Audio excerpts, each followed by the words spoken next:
Se habla de 100.000, tal vez 150.000 personas llenando la Plaza de Mayo en aquel 17 de octubre. Lo cierto es que el movimiento obrero argentino por primera vez se daba cita en esta plaza masivamente, dando inicio a su actuación de lleno en la política nacional.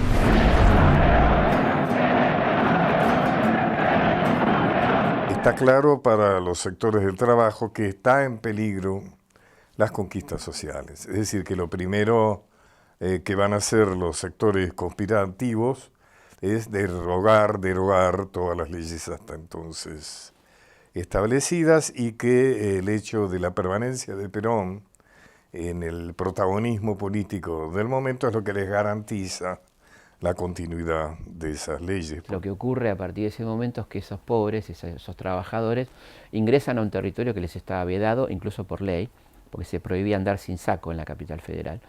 Entonces los descamisados no tenían acceso al centro de la ciudad.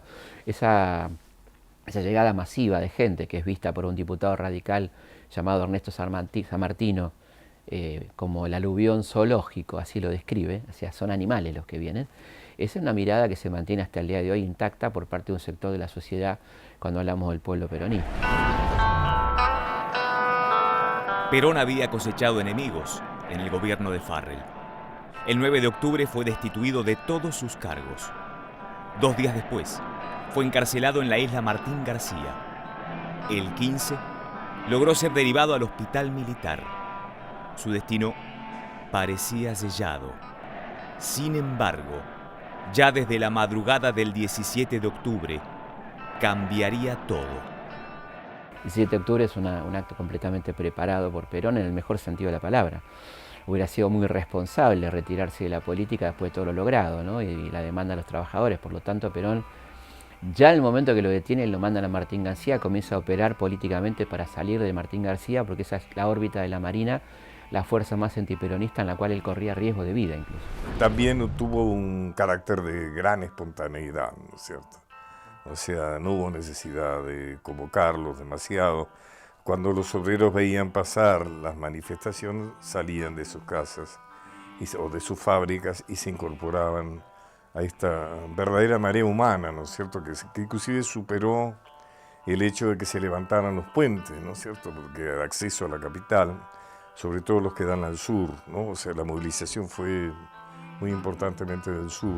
La plaza estaba llena desde muy temprano.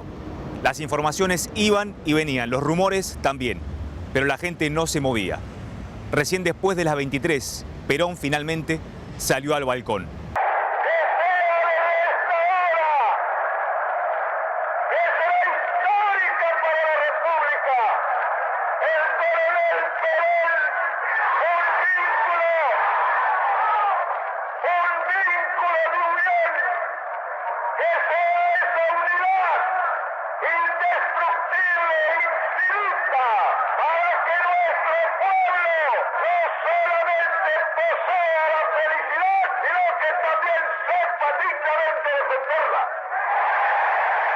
Primero lo que pasó fue una reunión casi secreta entre Farrell y Perón en la residencia presidencial, que no era la Casa Rosada, sino la residencia, donde acuerdan de qué va a hablar Perón y qué quiere Perón. Farrell desesperadamente le ofrece lo que quiera, que asuma el cargo que quiera. Perón dice que no quiere saber nada, que quiere simplemente convocar elecciones y ser candidato a elecciones garantizadamente libres. Y eso es lo que va a decir en el balcón. Recién entonces, luego él aparece en el balcón para conjurar el miedo cerval que tenían en ese momento los miembros del gobierno y los sectores de la derecha, de que esa enorme muchedumbre, nunca se había visto tanta gente junta en la historia argentina, pudiera luego desembocar en desmadres, digamos, ¿no es cierto?, en caos, en violencia, etcétera.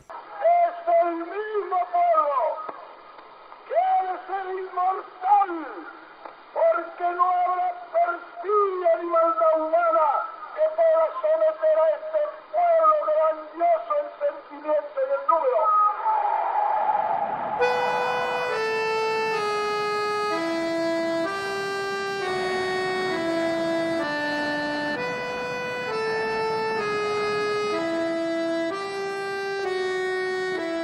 las patas en la fuente, símbolo iconográfico del 17 de octubre de 1945.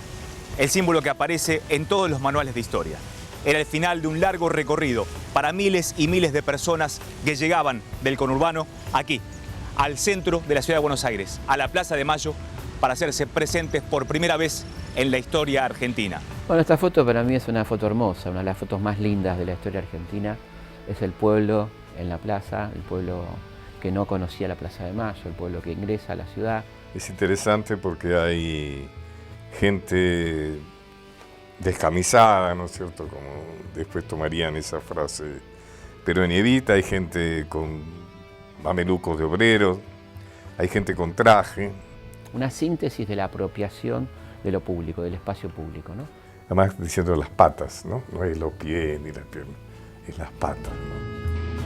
El espacio público ya deja de pertenecerle a esa ciudad blanca, a esa ciudad que entendía que Mar del Plata, Buenos Aires eran lugares exclusivos para ellos y que ya no lo serán más, ¿no? Nunca más.